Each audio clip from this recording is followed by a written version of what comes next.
जय श्री महाकाल, ओम नमो नारायण, जय मेवाड़, जय क्लिंगनाथ। चातुर्मास जो यहाँ 2.5 मास हो चुके हैं और 2.5 मास अब और बाकी हैं। 1 जून से चतुर्मास चालू हुआ। 25 नवंबर को, जो हमारी इंग्लिश समय के अनुसार 25 नवंबर और संस्कृति की जो सनातनी संस्कृति कहती है, चातुर्मास चालू होता है गुरु पूर्णिमा से। गुरु पूर्णिमा के 2 दिन पहले 13 से, और जो कार्तिक की 13 जो आती है उस दिन हमारा चातुर्मास पूर्ण होता है। और इस बार पंचमास हो गया अधिक मास होने से। ये भाग्य है हमारा है या ईश्वर का है या इस उदयपुर का है कि चतुर्मास करने आए 4 मास का और 1 मास और परमात्मा ने संजोग बना दिया। उस चतुर्मास के उपलक्ष्य में जो सनातनी कार्यक्रम हुए पंचपुराण, जिस पंचपुराण में 3 पुराण हो चुकी है, अब 2 पुराण होने वाली है। 15 अक्टूबर से 25 अक्टूबर को देवी भागवत जो उदयपुर में पहली बार होगी, भागवत हुई, शिव पुराण हुई, में देवी भागवत पहली बार होगी। फिर अंतर्राष्ट्रीय व्यास प्रेम भूषण जी वो 15 नवंबर से 24 नवंबर तक रामकथा, और हिंदुस्तान के उस्मान मीर हो गया, कीर्तियान गढ़वी हो गया, गीता रेबारी हो गई, प्रकाश माली, छोटू सिंह रावला, हंसराज, कैलाश खेर, ऐसी बड़े बड़े संगीतकारों का भी या सनातनी जो चतुर्मास चल रहा है इसके तत्वाधान में एक संगठन खड़ा किया, महाकाल सर्व समाज चतुर्मास सेवा समिति। उसके तत्वाधान में सब ये कार्यक्रम चल रहे हैं। और चतुर्मास आदि अनादि परंपरागत था, जिसको हम सनातन, जो सत्य सनातन सृष्टि हमारी जो आदि अनादि है, उस परंपरा को भगवान दत्तात्रेय भगवान ने जटिल संन्यास की स्थापना की। और चतुर्मास का जो बेन महत्व दिया गया, ये गंगा, जमुना और सरस्वती, ये नदियाँ 4 महीने के लिए रजस्वला हो जाती है और संन्यास उसको अपनी माँ मानता है, इसलिए उस नदियों को वो पार नहीं करता, नाले को पार नहीं करता। इस कारण से वो एक जगह स्थिर होकर प्रभु हरि नाम जो उससे हो सके जिस प्रकार से, और अध्यात्म के प्रति और सनातन के प्रति वो खुद नहीं प्रचार कर सके तो धर्म के प्रचारकों को बुलाकर, कथा व्यास को बुलाकर, यज्ञ, पार्थिव शिवलिंग अनुष्ठान, ऐसे बहुत अनुष्ठान हो चुके हैं। और अब पहले यहाँ 60 दिन का 40 दिन का यज्ञ हो चुका है। अभी मेरा अभी 31वां यज्ञ पूर्ण हो चुका है। गणेश यज्ञ, महाबगुला गणेश यज्ञ हो चुका है। अब विश्व का सबसे बड़ा यज्ञ भी होने जा रहा है, जो भाई पहली बार हिंदुस्तान के अंदर भी, मेवाड़ में पहली बार होगा। हिंदुस्तान में तो ही है, मेवाड़ में पहली बार है। और इस यज्ञ का सबसे बड़ा प्रमाण जो बताया गया है कि महाबगुला, वो मारण, उच्चाटन, संभोन, वशीकरण, स्तंभन और शांति, ये 6 प्रकार के षटक्रम है। इस षटक्रम से जनता हमारी बहुत परेशान है, ताकि इस यज्ञ में आकर हमारी जो मासूम जनता है तंत्रों के चक्कर में जो फंसती है और जहाँ जाना चाहिए वहाँ वो पहुँच नहीं पाती है, जिसकी मर्यादा रखनी है उसकी मर्यादा रख नहीं पाती है। योगी और तपी और संत और मुनियों को एक समझ लेती है, कथावाचक को बाबा समझ लेती है, तो उस भ्रांतियों से वो दूर होवे। इसलिए चतुर्मास की जो परंपरा को हम विधानिक तरीके से निभाते हैं, इसी कारण निभाते हैं ताकि हमारा समाज इस दिगंबर परंपरा को और संन्यास परंपरा को समझे कि चतुर्मास की शुरुआत इन लोगों से हुई, बाद में सब कुछ चतुर्मास की परंपराएं बाद में चालू हुई कि कली काल है, अनेकों प्रकार के पंथ बनेंगे, अपनी अपनी व्याख्याएं वो अपने अपने द्वारा करेंगे। कि सनातन अटल है, वो आज का नहीं, वो आदि अनादि है, उसको रचित करने वाला कोई नहीं है, वो स्वयं में अपने आप में रचित है, उससे परंपराएं बनी है। गुरुदेव ने बहुत ही मुख्य जानकारी दी है। वास्तव में मैं मात्र क्षण भर का भी हमें ज्ञान नहीं है। तो आपके यहाँ लाखों जने पधारे हैं, आपने 31 यज्ञ किए हैं, भविष्य में और भी यज्ञ होने वाले हैं। वास्तव में भ्रमित हो जाता है, वो वहाँ पहुँच नहीं पाता है। तो गुरुदेव के चरणों में लाखों पब्लिक यहाँ आई है, पूरे मेवाड़ का कल्याण होना निश्चित मानता हूँ। तो उसके बारे में बताएं।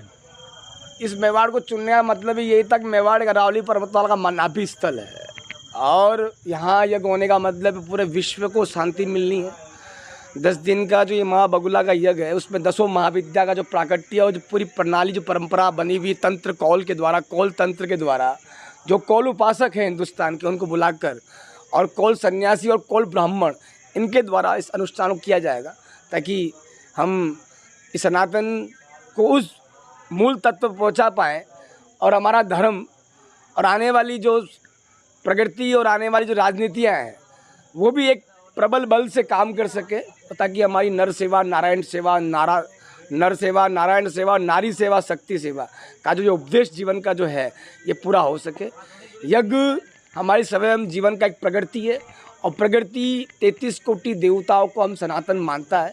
सनातन के लिए यज्ञ ही एक ऐसा महत्व है, परमात्मा को तुरंत ईश्वर को भोग देने का एक सहारा। हम भगवान को मुख में अन्न देने के लिए थाली रख दें तो भोजन नहीं पहुँचेगा, मगर यज्ञ के द्वारा स्वाहा करके हम ईश्वर को तुरंत भोग पहुँचा सकते हैं और हमारे प्रकृति का संतुलन बना सकते हैं। हमारा प्रकृति का संतुलन सही है तो जीवात्मा और आने वाला अन्न और धन और प्रकृति, ये तीनों सही है तो हमारा जीवन सही है, और हमारा जीवन यज्ञ से ही बनता है कि इस शरीर जो है उसको भी हमें स्वाहा करके आहार की आहुति देनी पड़ती है, जिससे हमारा पेट का आहार बनता है। उसमें भी अग्नि और जटा की अग्नि होती है, वो उसको पचाती है। उसी प्रकार 33 कोटि देवता का यज्ञ और कुंड मुख होता है, और इसको आहार जब पहुँचता है, स्वाभाविकता है जब भगवान को स्वयं उसके पेट में आहार पहुँचता है तो वो तुम्हारी सुनेगा, स्वाभाविकता, आज नहीं कल सुनना है। और यज्ञ उस प्रकृति का ऐसा अनुकूल कर देता है मंत्रों द्वारा कि मंत्रम सत्यम पूजा सत्यम, सत्यम देव निरंजनम, श्री गुरु वाक्यम सदा सत्यम, सत्यम देव परम पदम, कि गुरु का वाक्य परम पद का रास्ता होता है। तो ये तो यज्ञ होना संभव नहीं, असंभव नहीं, मगर इस असंभव को भी संभव को भी परमपिता परमात्मा ने चुन लिया कि पहला यज्ञ हिंदुस्तान का ये प्रथम यज्ञ होगा, जो 54 कुंडी माँ बगुला यज्ञ इस हिंदुस्तान के अंदर इस उदयपुर जिले में होने जा रहा है। 15 अक्टूबर से 15 अक्टूबर से 25 अक्टूबर तक इस भव्य यज्ञ रहेगा। मेरी तो इस आम जनता और मासूम जनता, जितनी मेरी मेवाड़ भूमि है जो मासूम है, मैं तो इसको मासूम ही समझता हूँ। जिस प्रकृति को देखता हूँ कि बनावट को देखकर तुरंत हमारे भेड़ चाल जैसे मेरी जनता पीछे से घुस जाती है। उसको ये पता नहीं होता कि सामने वाला कौन है, क्या नहीं, उसका भविष्य क्या है, मगर हम विचारों के मंथन को सोचते नहीं और हमारी प्रकृति को भूल जाते हैं कि हमारा मेवाड़ जो है ना वैसे ही अपने आप में स्वयं है। यहाँ देवता स्वयं रमते हैं, हमें कहीं भटकने की जरूरत नहीं। हमारा इष्ट प्रबल कर लेंगे तो ये हमारा ईश्वर हमारी सुनेगा। जय श्री महाकाल, ओम नमो नारायण, हर हर महादेव। जी, अभी ये जो चतुर्मास है, अधिक मास होने के कारण ये 5 महीने का हो गया है। वैसे 4 महीने का ही होता है। और जो हमारे सनातन परंपरा के अनुसार ये महाराज खुशहाल भारती जी जो ये चतुर्मास कर रहे हैं, अद्भुत करते हैं। हर साल अद्भुत ही होता है। इस साल कुछ विशेष हुआ है। जो उदयपुर में हमारे जिला अध्यक्ष वगैरह हैं, उन्होंने इसको बहुत अद्भुत तरीके से, जैसे अभी पीछे शहनाज अख्तर जी का प्रोग्राम हुआ था, या कथाएं हुई हैं, 2 अच्छी कथाएं हुई हैं, और भी बड़े बड़े प्रोग्राम होने हैं। अभी जो परसों भजन संध्या भी है, नवरात्रों से पहले भी एक प्रोग्राम है, बड़ा प्रोग्राम है। हमारे प्रेम भूषण जी की उनकी भी कथा होनी है। ऐसे अनेक कार्यक्रम होंगे। ये विशेष सनातन चतुर्मास खुशहाल भारती जी के द्वारा, और हमारे राष्ट्रीय महाकाल सेना के संस्थापक, हमको बहुत गर्व होता है ऐसे ऐसे संत जो ऐसी सनातन परंपरा को जीवित रखते हैं। तो गुरुदेव, राष्ट्रीय महाकाल सेना के आप राष्ट्रीय अध्यक्ष हैं, तो महाकाल सेना के कार्यों के बारे में थोड़ी जानकारी दीजिए। देखिए, हिंदुओं से जुड़ा हुआ कोई भी प्रश्न है वो हमारी सेना के द्वारा किया जाता है। हिंदू के संरक्षण यानी कि सनातन परंपरा का संरक्षण, जैसे कि गुरुकुल पद्धति है कि शिक्षा के क्षेत्र में कैसे बच्चेपन से कैसे शिक्षा दी जाए। अनेकों संस्थाएं चल रही हैं, जैसे आरएसएस की सरस्वती विद्या मंदिर है, या और भी कितनी संस्थाएं हैं। ऐसी एक शिक्षा पद्धति को कायम करना, या गौ की सेवा करना, नारी की सेवा करना, हमारे अनेक कार्य हैं। अनेकों कार्य में से कई कार्य आप यहाँ पे भी देख रहे होंगे। महाराज जी के द्वारा बहुत कार्य किए जाते हैं, और अनेकों कार्य किए भी जाएंगे। अभी हमारा बायोलॉज आपको दिखाएंगे तो वो भी बहुत बड़ा है। तो गुरुदेव एक क्वेश्चन थोड़ा हट के है, मैं पूछना चाहता हूँ। आज सनातन धर्म पे हमला हो रहा है, कोई कुछ भी बोले जा रहा है।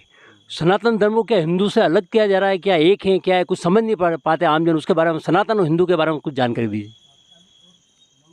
ऐसा है बंधुवर ये सनातन को जितना बदनाम किया जाएगा, जितना लोग इसको तरह तरह के कमेंट्स करेंगे कि ये ऐसे हैं वैसे हैं।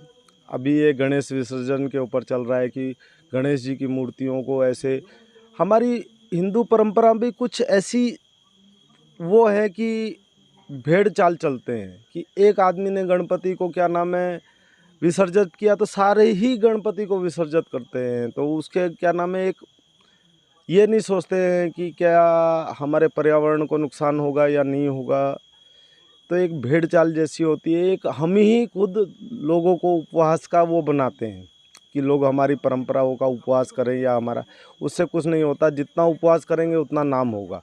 और आपने देखा होगा स्कोन या इतनी बड़ी संस्थाएं हैं, स्कोन जैसी में हजारों ईसाई या बुद्धिस्ट कन्वर्ट होके हिंदू धर्म अपना रहे हैं। हमारे हिंदू उल्टा जा रहे हैं, ईसाई बन रहे हैं या वेस्टर्न सभ्यता को अपना रहे हैं। लेकिन कोई फ़र्क नहीं पड़ता है, हमारे यहाँ से जो जाएगा वो कचरा जाएगा और हम उसका कोई परवाह नहीं करते। जो रहेगा वो क्रीम रहेगा। और आज के समय यही है, जब जितना बदनाम करोगे उतना हमारा प्रचार होगा। बहुत बहुत धन्यवाद। जय श्री महाकाल। श्री श्री 1008 दिगंबर खुशहाल मारुति जी महाराज का 13वां चातुर्मास चल रहा है। इसमें 5 कथाएं और अनेकों भजन संध्याओं का प्रोग्राम रखा गया है। और विश्व में पहली बार होने वाला 54 कुंडी माँ बगुलामुखी यज्ञ का आयोजन हो रहा है, जिसमें माई महाराज कामाख्या जी से पधारेंगे यहाँ पे, और स्थानीय आचार्य जी रजनीकांत जी आमेटा रहेंगे। 135 ब्राह्मणों द्वारा इस यज्ञ का अनुष्ठान किया जाएगा।